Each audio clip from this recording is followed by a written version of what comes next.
I'm sure you've heard of the term ugly American. Don't worry, I'm sure it wasn't about you.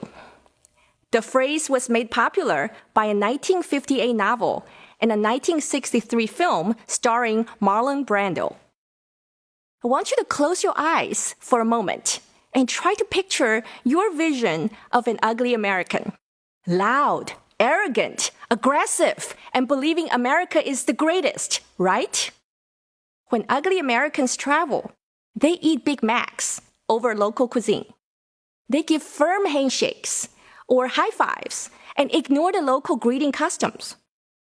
In my travels around the world as an executive coach and speaker, I have noticed that this cultural stereotype about Americans is still very much alive and well.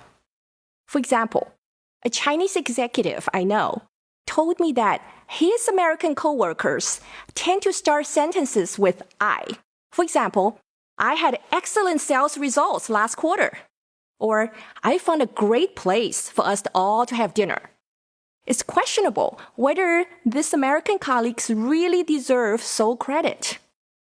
In China, the collective is generally considered more important than the individual. When working across cultures, sometimes it's less important to be right and more important to be aware of the impression you create. You may act like an ugly American without realizing it. Even I have done it, and I'm a global communications expert who was born in Taiwan. Living in the United States since 1985, I have naturally adopted American behaviors and attitudes, like thinking and talking fast. That's good, right? Well, not always. When I taught a leadership seminar for a multinational company, a Korean manager raised his hand to speak. His English was good, but not quite native. When he paused for a few seconds, I assumed that he had finished, and I moved on to the next person. That assumption was wrong. It turned out that he was not finished at all. And he was upset that I had cut him off. He was actually about to leave the conference during the break. But just before he could get away, one of his coworkers pulled me aside to tell me what was going on. Immediately, I approached him privately. His face turned red. He told me that I interrupted him. It was disrespectful and caused him to lose face in front of his peers. I told him that I understood why he felt that way, and I apologized for offending him. He calmed down and agreed to stay. Guess what? He turned out to be a great contributor for the rest of the conference. In the end, he gave the class an excellent evaluation. Here are 3 tips to help you avoid or recover gracefully from communication pitfalls like this when working across cultures.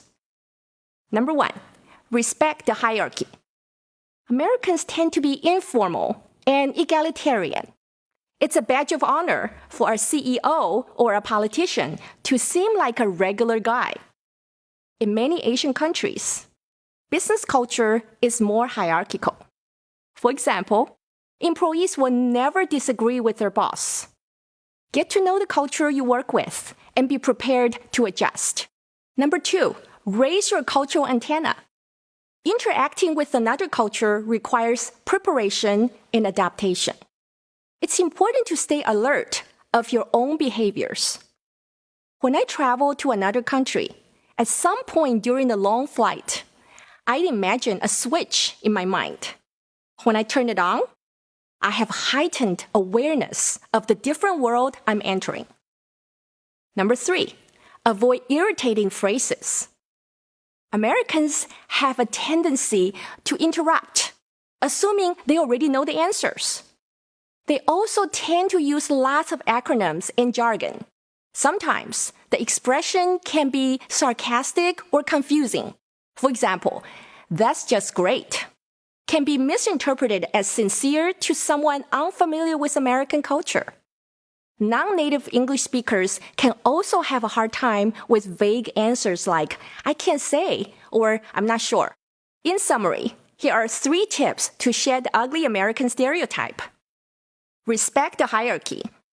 raise your cultural antenna, and avoid irritating phrases.